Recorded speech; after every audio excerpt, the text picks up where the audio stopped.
এই যে সবাই শুনুন, বাসের ইঞ্জিনে কিছু সমস্যা হয়েছে। বাসটা পরের স্টপেজে দাঁড়াবে, সেখানেই আপনারা সবাই নেমে যাবেন। আমি বাড়ি ফিরছিলাম।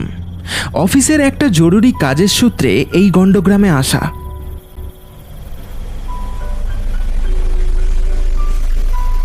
বাসটা থেমে দাঁড়ালো একটা জায়গায়। বুঝলাম এখানেই বোধহয় সবাইকে নেমে যেতে হবে। বাসে থাকা হাতে গোনা যাত্রীরা একে একে নেমে যে যার মতো চলে গেল। আমি ভেবে পেলাম না কি করব।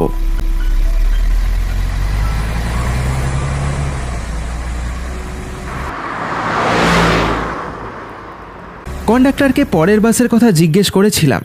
সে বলেছিল রাত 10টার আগে কোনো গাড়ি নাকি পাওয়া যাবে না। এখন সবে সন্ধে 6টা, 10টা বাজতে এখনো বেশ দেরি।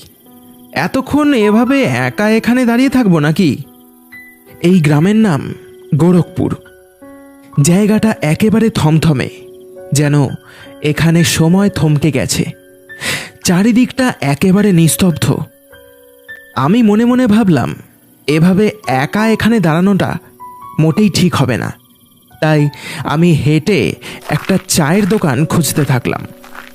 এই 3-4 ঘন্টা দোকানে কাটিয়ে আবারও বাস স্ট্যান্ডে ফিরে আসবো বলে মনস্থির করলাম। অবশেষে একটা চায়ের দোকান আমার চোখে পড়ল। মনে মনে বেশ খুশি হলাম। আর এক মুহূর্ত দাঁড়িয়ে না থেকে আমি সোজা দোকানটার কাছে চলে গেলাম। দোকানে গিয়ে দেখি কেউ নেই। টিমটিম করে একখানা হ্যারিকেন জ্বলছে, আর সামনে একটা স্টোভের মধ্যে চা ফুটছে। কাউকেই যে দেখছি না। এই যে শুনছেন, কেউ আছেন? আমার ডাক শুনে দোকানের ভিতর থেকে একটা জরাজীর্ণ চেহারার লোক এসে দাঁড়ালো আমার সামনে। বলছি, একখানা চা দেবেন তো? হ্যাঁ বাবু, নিশ্চয় নিশ্চয়ই, আপনি বসুন, এক্ষুনি দিচ্ছি। আমি সামনে রাখা বেঞ্চিটায় বসে পড়লাম। কিছুক্ষণ পর লোকটা আমাকে চা বানিয়ে দিল। আমি বেশ আরাম করে চাটা খেয়ে ভাতটা ফেলে দিলাম। বলছি দাদা, আপনার যদি কোনো আপত্তি না থাকে তাহলে আমি কি এখানে এই ঘন্টা খানেকের জন্য বসতে পারি? আসলে হয়েছে কি, আমি সব ঘটনা লোকটাকে বললাম। সব শুনে লোকটা বলল, আরে দাদা, কোনো চিন্তা করবেন না, আপনি যতক্ষণ চান এখানে বসুন। এমনিতেও খদ্দের তো লক্ষ্মী, তাই না? আপনি নিশ্চিন্তে বসুন, একটু পরেই আরও সবাই আসবে, আপনারও ভালো লাগবে। বাহ, তাহলে তো ভালোই, আড্ডা দিতে দিতে সময়টা কেটে যাবে। লোকটা কোনো জবাব দিল না, শুধু দাঁত বের করে একবার হেসে নিল। আমি বসে বসে চারিপাশটা দেখছিলাম। হঠাৎ আমি লোকটার দিকে একবার তাকালাম। তাকানো মাত্রই এক ভয়ঙ্কর দৃশ্য দেখে আমার বুকের ভিতরটা ছ্যাদ করে উঠল। দেখলাম দোকানটা আবারও ফাঁকা, তবে তবে কে যেন অদৃশ্য হয়ে চা বানিয়ে চলেছে। এ দৃশ্য মুখে বলে বোঝানো যাবে না। আমি চোখ বন্ধ করে জোরে একবার চিৎকার করলাম, এসব এসব কি হচ্ছে? আরে আরে আরে, কি হলো কি মশাই, এভাবে চেঁচাচ্ছেন কেন বলুন তো? তাকিয়ে দেখলাম চায়ের দোকানের লোকটা আমার কাছে এসে দাঁড়িয়েছে। কি হলো বলুন তো, এভাবে চেঁচিয়ে উঠলেন কেন? না মানে মানে আমি এক্ষুনি, না কিছু না। লোকটাকে কিছু বললাম না। হয়তো আমি চোখে ভুল দেখেছি। আসলে আমার একটু ভূতের গল্পের বই পড়ার শখ আছে। শরীরটা ক্লান্ত থাকায় হয়তো আমার অবচেতন মন থেকে ওসব অলৌকিক গল্পের কিছু অংশ আমার চোখের সামনে ফুটে উঠছিল। এরই মধ্যে দেখলাম একটা বয়স্ক লোক এসে বসলো সামনের বেঞ্চিটায়। তার সাথে আরও 2জন মাঝবয়সী লোক এসে বসলো তার পাশে। কিরে, এটাকে আবার কোথা থেকে ধরে আনলি? কথাটা শুনে যেন মনে হলো লোকটা আমাকেই ইঙ্গিত করে চাওয়ালাকে কথাটা জিজ্ঞেস করলো। আমি ধরে আনিনি, নিজেই এসে বসেছে। ও তা বেশ ভালোই হয়েছে, আজকের মতো ঝামেলা চুকেছে। কি বলিস ফন্টু?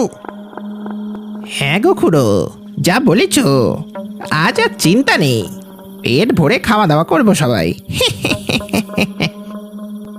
এবার আমার একটু বিরক্ত বোধ হলো। আমার মনে হলো লোকগুলো যেন আমাকে নিয়েই এসব বাজে ইয়ার্কি মেরে চলেছে। আমি বিষয়টা এড়িয়ে যাবার চেষ্টা করলাম। শুধু শুধু রেগে গেলে উল্টে আরও বেশি করে টোনটিটকিরি করা শুরু করবে। তার চেয়ে যা বলছে বলুক, আমি কান না দিলেই হলো। বসে থেকে থেকে একটু ঝিমিয়ে গিয়েছিলাম, কিন্তু হঠাৎ ঝাপসা চোখে আবারও একটা অদ্ভুত জিনিস দেখলাম। সামনে বসে থাকা বুড়ো লোকটার পায়ে যেন আর মাংস লেগে নেই, সাদা খটখটে হাড় বেরিয়ে পড়েছে। দৃশ্যটা দেখে ভয়ে চমকে উঠলাম। আমার ঘোরটা কেটে গেল। আবারও তার পায়ের দিকে তাকিয়ে দেখি, না, তার পাটা একেবারে স্বাভাবিক অবস্থাতেই রয়েছে। তবে কি আমি আবারও ভুল দেখলাম?